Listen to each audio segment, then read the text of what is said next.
کوشش کرتا ہوں کہ اپنے محکمے سے ریلیٹڈ بات کروں اور اس بات میں بلیو کرتا ہوں کہ actions speak louder than words.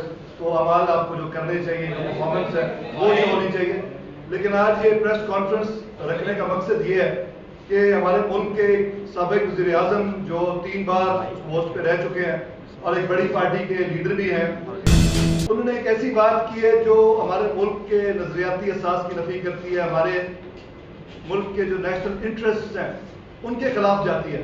اس لیے ہم سب کا یہ فرض ہے کہ لوگوں کو نہ صرف بتائیں کہ ایکچولی ان کے مقاصد کیا ہے، اور نہ صرف تمام جو ان کے مخالف ہیں وہ آلریڈی مخالف ہیں، ان کے اپنے پارٹی میں بہت محب وطن لوگ ہیں، ان کو بھی یہ پتہ ہونا چاہیے کہ یہ کدھر سے بول رہے ہیں. اور میں اس پہ گفتگو کروں گا اور ود ریفرنسز اور بیک گراؤنڈ تمام بات کروں گا. سب سے پہلی چیز تو ہم سب کو یہ سمجھنی ضروری ہے کہ لفظ اسٹیبلشمنٹ کیا ہے. اس کو ہمیشہ مس کوٹ کیا جاتا ہے. کچھ لوگ یہ سمجھتے ہیں کہ آرمی اسٹیبلشمنٹ ہوتی ہے. دنیا کے ہر ملک میں جو اسٹیبلشڈ ہوتا ہے، ہر اسٹیبلشڈ ملک جو مضبوط ملک ہے اس کی اسٹیبلشمنٹ ضرور ہوتی ہے. اس میں تمام ادارے شامل ہوتے ہیں جس میں سیاستدان بھی شامل ہیں، جوڈیشری بھی ہے، بیوروکریسی بھی ہے، آرمی بھی ظاہر اس کا حصہ ہوتی ہے. اور اسٹیبلشمنٹ کا یہ فرض ہوتا ہے کہ اپنے ملک کی نظریاتی اساس کی حفاظت کرے. کسی بھی جو نیشن اسٹیٹ بنتی ہے اس کے فاؤنڈنگ فادرز ہوتے ہیں جو ڈیفائن کرتے ہیں کہ یہ ملک کیوں بنا ہے.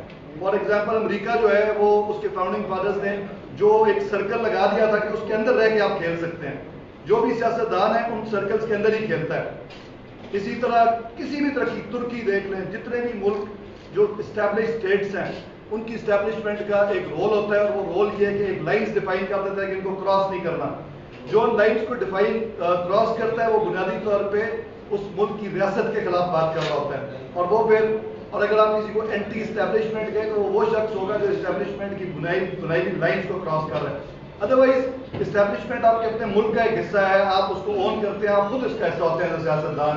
اسٹیبلشمنٹ سے لڑائی بھی ہو سکتی ہے، مسائل بھی ہو سکتے ہیں، آپ کی اندر اختلافات بھی ہو سکتے ہیں، لیکن جب آپ ان لائنز کو کراس کر جائیں تو پھر یہ ضروری ہے کہ ایز اے قوم آپ کو پتا ہو کہ کون ان لائنز کو کراس کر رہا ہے اور کیوں کر رہا ہے. میاں نواز شریف صاحب بڑے عرصے سے 90 سے آنورڈ اس طرح کے کام کر رہے ہیں جو میں پہلے یہ سمجھتا تھا کہ شاید یہ نائیو ہیں، شاید یہ سادہ ہیں.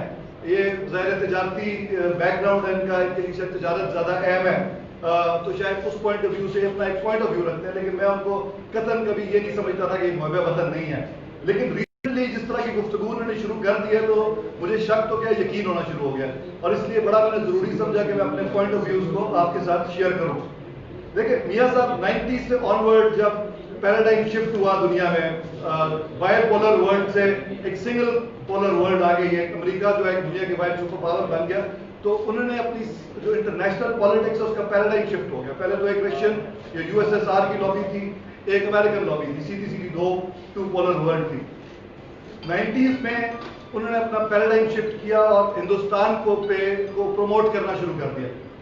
پاکستان کا ہندوستان سے ہماری دشمنی جو ہے وہ اس وجہ سے نہیں ہے کہ ہم ایک ملک تھے اور 2 ملک بن گئے. اس کی وجہ آپ سب کو پتہ ہے کہ انہوں نے ہمیں کبھی تسلیم ہی نہیں کیا. اور اس کے بعد جو کشمیر کا آؤٹ اسٹینڈنگ ایشو ہے، جو اتنا ظلم ہو رہا ہے ہمارے بھائیوں میں کشمیر میں، اس کی موجودگی میں ہمارا دوستی کرنے کا کوئی ان سے جواز ہی نہیں بنتا. ادروائز ذاتی طور پہ تو میں خود ایک لبرل خیالات کا مالک ہوں. میں سمجھتا ہوں کہ ہمیں لڑائی نہیں کرنی چاہیے، صلح کرنی چاہیے، دوستی ہونی چاہیے. لیکن کس بیس پہ صلح کرتے ہیں آپ؟ صلح اور بےغیرتی میں بڑا فرق ہوتا ہے. ہندوستان کے ساتھ جب ہمارے کشمیری بہنوں کے ساتھ جو ظلم ہو رہا ہے، جو کشمیری لوگوں کے ساتھ ظلم ہو رہا ہے، جو ہندوستان میں تسلیم نہیں کرتا ہماری جو سوفرینٹی ہے، اس کے بعد صلح کی بات کرنا جو ہے وہ میں سمجھتا ہوں کہ اس کے لیے جو بھی لفظ استعمال کیا جائے وہ ٹھیک ہوگا. تو ان کے ساتھ یہ ہمیں افورڈ نہیں کرتے ہم کسی قسم کی صلح. اینی ویز 90 آنورڈس کیونکہ انٹرنیشنل جس بعد میں واپس آتا ہوں پیراڈائم شفٹ ہوا، تو میاں صاحب نے 90s میں ہی جب ان کی 90 والی گورنمنٹ تھی تبھی ان کا یہ سٹینڈ تھا کہ ہندوستان سے تعلقات ٹھیک ہونے چاہیے.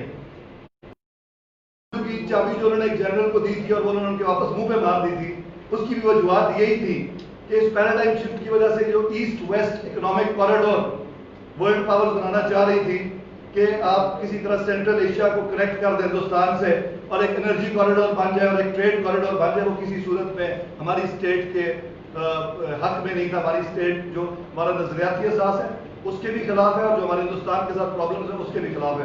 ہم اپنی سرزمین کو اپنے ایک اینیمی اسٹیٹ کے لیے استعمال ہوتا نہیں دیکھ سکتے. اگر وہ دوستی ہو جاتی الگ بات ہے، کشمیر کا ایشو کو سارٹ آؤٹ کر دیتے الگ، پھر اس پہ بات کی جا سکتی ہے. लेकिन की जा सकती थी, लेकिन क्योंकि ऐसा नहीं है, ऐसा नहीं हुआ, तो किसी सूरत में हम अफोर्ड नहीं कर सकते थे। और क्योंकि मियाँ साहब उस वक्त से ये ख्यालात रखते थे, मुझे भी समझ है कि वो रखते थे, और भी पाकिस्तान में सब लोगों को समझ थी कि वो ये ख्यालात रखते हैं, लेकिन उनको एक बेनिफिट ऑफ डाउट दिया जा सकता था कि ठीक है, कोई भी मुहब्बे वतन जो है उसके ख्यालात डिफरेंट भी हो सकते हैं, वो ये भी सोच सकते हैं कि नहीं, हिंदुस्तान से दोस्ती हमारे लिए बेहतर है। ये बातें वो करते रहे हैं, ऑन रिकॉर्ड है। जब उनकी 97 वाली गवर्नमेंट है, जब वाजपेयी साहब की बस सर्विस चल रही थी और यहाँ पे वो बस पे बैठ के आ रहे थे और ओपन बॉर्डर्स की बातें हो रही थी, तो तब भी उनके स्टैंड बड़ा क्लियर था। और उसके बाद जब उनकी गवर्नमेंट की छुट्टी हुई और उसके बाद उन्होंने जिस तरह की तकारीर की जो अभी भी सोशल मीडिया पे मौजूद है, जिसमें उन्होंने ये बात की कि हम में और आप में क्या फ़र्क है, हम ज़ुबान भी एक जैसी बोलते हैं और नस्ल भी हमारी एक है और खाना भी एक जैसा खाते हैं। तो ये बेसिकली पाकिस्तान की आइडियोलॉजी की वो नफी कर रहे थे। अगर ये सब कुछ है तो फिर पाकिस्तान बनाने की क्या जरूरत थी, अगर वो ये लोगों को ये बताना चाह रहे हैं। एक्चुअली कायद-ए-आज़म ने या मुस्लिम लीग ने, जो असल मुस्लिम लीग थी, उसने जो जदोजहद की थी वो की इसी बेस पे थी कि हमें और जो हिंदुस्तान में लोग रहते हैं उनमें डिफरेंस क्या है। अगर हम आज ये कहना शुरू कर दें कि कोई डिफरेंस ही नहीं है, तो फिर तो हमारा आइडियोलॉजिकल बेसिस ही खत्म हो जाता है हमारी स्टेट का। तो ये बात उन्होंने शुरू की, उसको उनकी मैं कह रहा हूँ नाइविटी समझ के, उनका सादापन समझ के, कभी इस बात को ओपनली कभी चैलेंज नहीं किया। लेकिन एक बात समझनी बहुत जरूरी है कि जब आप खुल के अपने इदारों के खिलाफ बात शुरू कर देते हैं, आप देखें कि जिन मुल्कों की इस्टेब्लिशमेंट स्ट्रांग नहीं है, उनका आज दुनिया में असर क्या हुआ है, लिबिया में क्या हुआ है, आपका लेबनान में क्या हो रहा है, आपके शाम में क्या हो रहा है, इस्लामी ममालिक देख लें, जिन लोगों में स्ट्रांग इदारे नहीं है। देखिए, इस्टेब्लिशमेंट में उसकी कंपोजिशन चेंज होती रहती है। जो इदारे मजबूत होते हैं वो इस्टेब्लिशमेंट में उनका स्ट्रांग होल्ड हो जाता है। अगर डेमोक्रेसी इस मुल्क में मजबूत होगी, जिसमें सबसे बड़ा कसूर हम सियासतदानों का अपना है कि मजबूत नहीं हुई। हमें किसी ने नहीं रोका कि गुड गवर्नेंस ना करें, हमें किसी ने नहीं रोका कि आप कोई हमें ये नहीं कहता कि आप करप्शन करें। जब आप इस तरह की हरकत करते हैं और अपना इमेज खराब कर लेते हैं और नॉन इश्यूज पे लड़ते हैं, तो आप कमजोर हो जाते हैं। तो इस्टेब्लिशमेंट में और पाकिस्तान में नो डाउट कि पॉलिटिशियंस का वो रोल नहीं है जो होना चाहिए, लेकिन वो रोल बनाया जा सकता है अपनी इंटेग्रिटी से, अपनी परफॉर्मेंस से। बजाय कि हम वो करते हैं, हमें तो किसी ने नवाज शरीफ साहब की गवर्नमेंट को नहीं रोका था कि वो गवर्नेंस को इम्प्रूव करते। उनको क्या जरूरत थी कि इंटरनेशनल इश्यूज पे लाइन्स क्रॉस करते। उनकी हर गवर्नमेंट ने इंटरनेशनल इश्यूज पे लाइन्स क्रॉस की हैं जो पाकिस्तान की आइडियोलॉजिकल जो बेसिस है उनको डैमेज करती थी, और यही वजह थी कि उनको जो कुछ उनके साथ हुआ वो होता रहा। अब कल परसों की तकरीर की आप बात कर लें, मैंने आप बात शुरू की कि 90s से उनके ख्यालात यही थे, और इसमें कोई मेरा ख्याल डाउट नहीं होनी चाहिए। हम तो खुल्लम खुल्ला उनको बयान भी करते रहे, ठीक है आपके ख्यालात ये वो, आप एक लिमिट्स के अंदर रह के अपने ख्यालात की बेशक उनको फैलाते भी रहे, लेकिन आप लिमिट्स क्रॉस नहीं करते होते। आप जब अपने इदारों पर तनकीद करते हैं, जब आपकी स्टेट की डैमेज होने का खतरा होता है, जब फेटफ जैसे कवानीन जिनसे आपके मुल्क को नेशनल एक नुकसान हो सकता है इंटरनेशनली, जब इन कवानीन की मुखालफत करते हैं तो इसका मतलब है कि आप अपनी स्टेट की मुखालफत कर रहे हैं। इसकी इजाज़त नहीं दी जा सकती। उनकी कोई भी जो पोलिटिकल पार्टीज जो हमारी सब अपोजिशन इसमें शामिल हो चुकी है, उन सब के मसाइल अपने अपने उन पर मैं बाद में आता हूँ। उन सब इकट्ठे तो सिर्फ एक एजेंडे के तहत हुए, लेकिन जरूरी ये था कि उनको भी जो उनके साथ लोग शामिल हो, क्योंकि उन सब का ये एजेंडा नहीं है। उनको ये पता होना चाहिए कि मियाँ साहब का ये एजेंडा है कि वो पाकिस्तान की नजरियाती एहसास को क्रॉस करके वो काम करना चाहते हैं जो किसी सूरत में पाकिस्तान का आम शहरी उसकी इजाज़त नहीं दे सकता, और उस एहसास की हिफाजत जो है हम अपनी जान से करेंगे। और मैं मुस्लिम लीग के अंदर पेट्रियाटिक लोग भरे हुए हैं, जिसमें उनके अपने भाई साहब भी शायद शामिल हैं। उनको चाहिए कि वो मियाँ नवाज शरीफ को डिसओन करें, जिस तरह अल्ताफ हुसैन को एमक्यूएम ने डिसओन किया है।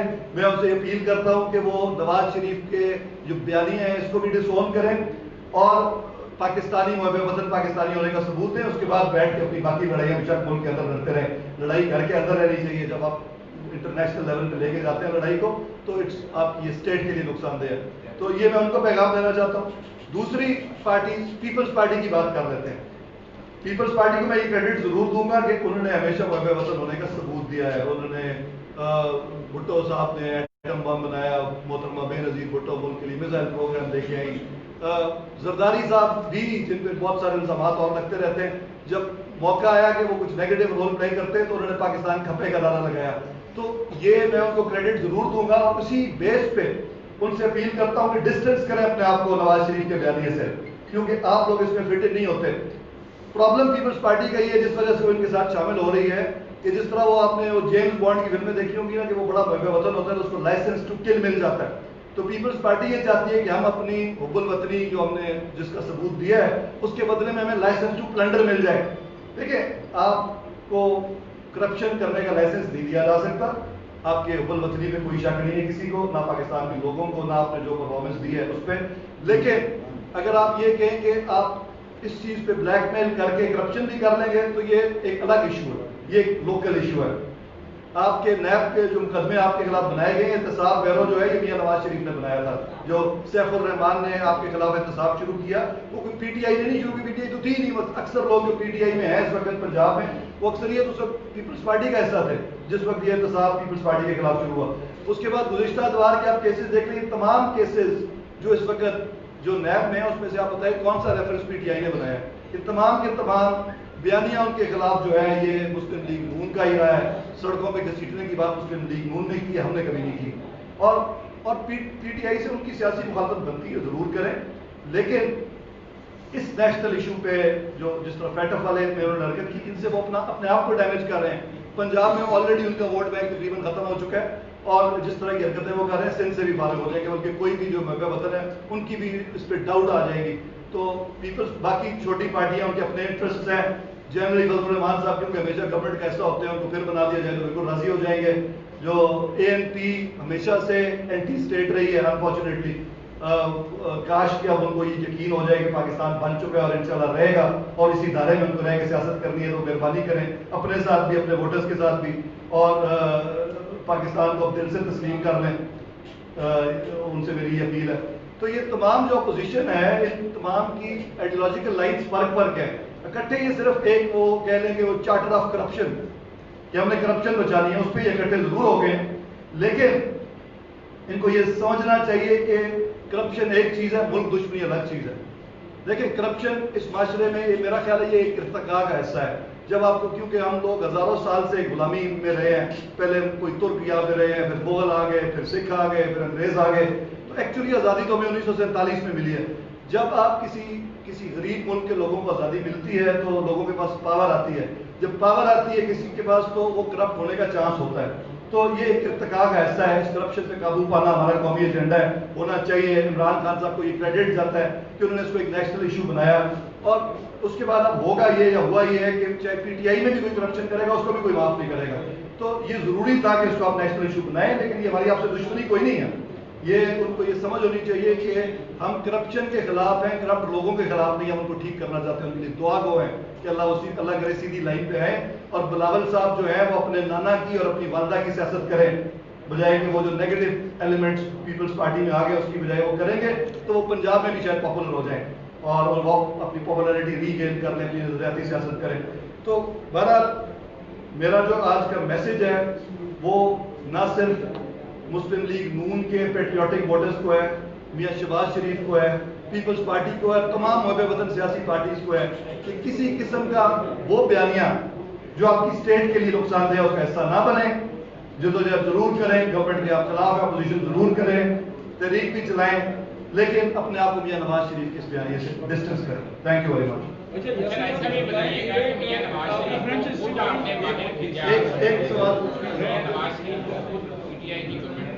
اجازت سے وہ باہر گئے, بے شک صدر کی وجہ سے گئے, اور اب ان کو واپسی کے لیے آپ لوگ پوری کوشش کر رہے ہیں. جس بیانیے کی آپ بات کر رہے ہیں, اگر آپ سمجھتے ہیں کہ یہ اینٹی اسٹیٹ ہے تو آپ کسی اعلیٰ عدلیہ سے اس بیانیے کو لے کے کیوں نہیں رجوع کرتے, جس طرح الطاف حسین پر اس طرح کے بیانیے پر رجوع کیا گیا اور ان کو بین کیا گیا. بالکل آپ کا بالکل درست آبزرویشن ہے. والیوم 10 جو ہے وہ نیشنل انٹرسٹ میں اس کو نہیں کھولا گیا, ہماری گورنمنٹ اب نہیں تھی, لیکن میرا خیال ہے کہ جو جس لائن پہ میاں صاحب چل رہے ہیں وہ والیوم 10 بھی کھولنی پڑے گی, اور وہ نہ صرف اپنے ووٹرز کے سامنے ایکسپوز ہوں گے بلکہ پوری قوم کے سامنے تو خیر ایکسپوز ہو ہی جائے گی. اچھا راجا صاحب, یہ جو پیٹریاٹزم ہے یہ بڑی ریلیٹیو ٹرم ہے, جو ایک بندے کا پیٹریاٹزم اور ہو سکتا ہے دوسرے کا اور. بالکل ٹھیک ہے, especially in country like Pakistan جہاں پہ 33-34 سال تو ٹھیک کے رہے, اور جو باقی قضائی قضائی وہاں پہ اس طرح کا پولیٹیکل انکلوسونیس ہونی چاہیے, انکلوسو پالیٹکس ہونی چاہیے. وہاں پہ اس طرح کا اگر آپ نجیب الرحمان جس طرح ڈھاکہ سے ये कलकत्ता तक साइकिल के पाकिस्तान की मैच में उसमें गया था पाकिस्तान के वक्त। EM सैयद ने 1938 में जो पाकिस्तान के हक में जो रेजोल्यूशन पास कराया सिंध असम्बली से, ये सब ये दशा में होगा कि हमने बाद में गद्दार बनाया। तो इस तरह का लोड कि हम इनको सेग्रीगेट कर रहे होते हैं। देखिए आपकी बात बिल्कुल दुरुस्त है, मैं भी इसलिए बड़ी एहतियात से काम ले रहा हूँ कि मैंने कहा कि मैं उनको बेनिफिट ऑफ डाउट मियां साहब को हम देते रहे, बल्कि स्टेट भी देती रही, ठीक है, क्योंकि वो एक नेशनल लीडर है। बाकी जो प्रॉब्लम है वो ये, आपने मुजीबुर रहमान साहब की बात की थी कि जब भी आप प्रोविंशियलिज्म पे जाके उस बयानिए को स्टेट के आइडियोलॉजी के खिलाफ इस्तेमाल करते हैं, तो तब आप डेफिनेटली उस लिस्ट में से निकल जाते हैं, आप वो लाइन क्रॉस कर लेते हैं। मुजीबुर रहमान ने भी वो लाइन क्रॉस कर ली थी कि अपने 6 रकात से ही आपने बेसिकली अपने आइडियोलॉजिकल बेसिस को हिला दिया था। ठीक है, वो इलेक्शन जीत गए थे, लेकिन अगर वो इलेक्शन जीतने से पहले उनके वो 6 नकात ना आए होते तो शायद कोई इस्टेब्लिशमेंट इस्लामाबाद में वज़ीर-ए-आज़म बन जाता, पाकिस्तान रहना, तो उधर कौन सा इस्लामाबाद को ढाका में ले जाना था। नहीं, उसके आप कभी 6 नकात को स्टडी करें तो उसमें प्रॉब्लम्स तो थी। उसके बाद खैर एनीवेज उस पॉइंट पे ये बताइएगा कि आप कह रहे हैं कि नवाज शरीफ ने जो है वो रेड लाइन क्रॉस की, तो जो बयानिया APC का जारी हुआ है उसमें तो वाज़ेह तौर पर लिखा हुआ है कि एस्टेब्लिशमेंट जो है वो सियासत में उनकी मुदाखलत बढ़ गई, जिसको कम होना चाहिए। तो सिर्फ नवाज शरीफ नहीं, उस पार्टी से जो बाकी जो दीगर 11 जमातें थी, सबका एक ही जो उसमें मौका है। लेकिन जो बयानिया था, जो तकरीर थी मियां साहब की, मैं तो एग्जैक्टली उस पर बात कर रहा हूँ। जो बाकी जमातें हैं उनको यहाँ की इस्टेब्लिशमेंट उनकी अपनी है, जितनी मेरी इस्टेब्लिशमेंट है उतनी उनकी इस्टेब्लिशमेंट है, तो इस्टेब्लिशमेंट से कोई भी अपील कर सकता है। इमरान खान साहब भी ये कहते रहे, तो ये कोई बात नहीं है, इसमें कोई हर्ज नहीं है। मैं बयानिया मियां साहब को सिंगल आउट कर रहा हूँ और मैं उनको कह रहा हूँ कि वो बाकी जो पॉलिटिकल पार्टीज हैं उस दायरे के अंदर रह के जो खेलना चाहती हैं वो अपने आप को उनसे इरादा करें। राजा साहब ये बताइएगा कि नवाज शरीफ साहब ने जो तकरीर की है और ये मतलब जितनी देर भी जो बोले हैं, तो आपकी हुकूमत ने उन्हें इजाज़त दी है कि वो बाहर चले जाएं और मेडिकली अनफिट होने की वजह से वो बाहर गए हैं, लेकिन बाद में जो बयान आ रहे हैं सामने की रिपोर्ट्स जारी करार दी गई, अगर वो ठीक नहीं थे तो फिर चलो ठीक है वो चले गए, लेकिन अगर वो फिट थे क्योंकि अपनी नजर भी आ रहा है, तो आपकी हुकूमत ने उन्हें इजाज़त दी है। देखिए आपको एक चीज समझनी जरूरी है कि पंजाब के अंदर मुस्लिम लीग की गवर्नमेंट इतना लंबा अरसा रही है और मुख्तलिफ ऑन एंड ऑफ रही है, लेकिन तकरीबन मुशर्रफ दौर में भी वही लोग मुस्लिम लीग में थे, वो वापस दोबारा फिर PMLN में चले गए। तो देर एंट्रेंच्ड है सिस्टम के अंदर बहुत ज्यादा, कोई चीज मैनिपुलेट करना उनके लिए कोई प्रॉब्लम नहीं होती। ठीक, रिपोर्ट्स तो बिल्कुल असली थी, लेकिन वो बनी कैसे, इस पे ज़ाहिर क्वेश्चन मार्क आ गया। इतने बैठे, एक सेकंड, प्लेटेलाइट्स इतने कम होते हैं, तो हमने तो रिपोर्ट्स देख के फैसला करना है ना, किसी भी डॉक्टर के पास लेबोरेटरी से रिपोर्ट आती है, उसने देख के फैसला करना होता है। और उनकी कंडीशन एक नेशनल लेवल पे वो जो एक हमदर्दी और फिर कोर्ट के डिसीजंस, जिस तरह के कोर्ट डायरेक्शंस दे रहा था, तो तमाम की मौजूदगी में अगर उनको खुदा ना खास्ता कुछ हो जाता तो आज आप भी और पूरा मीडिया भी ये कह रहे होते कि वो एक और शहीद बनाने के हम चक्कर में नहीं थे किसी को। राय साहब इसका मतलब ये है कि कोर्ट ने भी तो रिपोर्ट्स की बेस पे ही बात की थी ना, तो रिपोर्ट्स का मतलब है कि वो इतने इख्तियार उनके पास अभी भी है कि वो अपने हिसाब से सिस्टम को चला सकते। इसमें कोई इस बात में ये जो हमारी गवर्नमेंट पे बहुत ज्यादा एतराज भी किया जाता है ना कि आप इतनी ट्रांसफर्स पोस्टिंग क्यों कर रहे हैं, उसकी वजह ये है कि इतनी एंट्रेंस्ड है मुस्लिम लीग यहाँ पे या नून लीग कि हमें मजबूरन ऑफिसर्स को चेंज करना पड़ता है। फिर जब हमें पता चलता है कि हमारे मंशूर के मुताबिक वो काम नहीं कर रहे, हम तो ज़ाहिर किसी के माथे पे तो नहीं लिखा कि ये क्या कर रहे हैं, जब एक्शंस करता है तो फिर हमें समझ आती है। और ये अनफॉर्चुनेटली पीपल्स पार्टी को भी यहाँ पे एक छोटा सा चांस मिला था पंजाब में एक आध दफा, उनके साथ भी एग्जैक्टली यही प्रॉब्लम्स थे, लेकिन KPK में प्रॉब्लम नहीं हुई सिस्टम चेंज करने में, इसलिए नहीं हुई कि KPK में कोई भी एक पॉलिटिकल पार्टी एंट्रेंच नहीं थी। वहाँ पे एक दफा सबको टेल्योर मिला, किसी की इतनी रेजिमेंटेशन नहीं थी कि नीचे थानेदार से लेके IG तक सारे उनके कंट्रोल में होते। उसके बाद पंजाब में ये हो चुका है, इस एंट्रेंचमेंट को खत्म करने के लिए एक दफा केओस आपको जरूर नजर आ रहा है, जो कि आ रहा है इस वक्त। अच्छा राय साहब ये बताइएगा, आपने भी रिपोर्ट्स पर जो है वो सवाल खड़े कर दिए, लेकिन आपकी जो सूबाई वज़ीर सेहत है वो अभी तक कह रही है कि रिपोर्ट जो है वो मुस्तनद थी, तो इसमें सच्चा कौन है? बहुत सारे देखिए इसमें मैं कोई डॉक्टर नहीं हूँ, लेकिन मेरी जो डिस्कशन हुई है कि जो थेरीज हैं कि आप इसको इस कमी को केमिकल्स के जरिए मैनिपुलेट कर सकते हैं, रिपोर्ट्स आपकी तैयार हो जाती हैं। तो इस पे कोई इंक्वायरी वगैरह ये आप मेरा ख्याल हेल्थ मिनिस्टर से पूछते हैं। Thank you very much.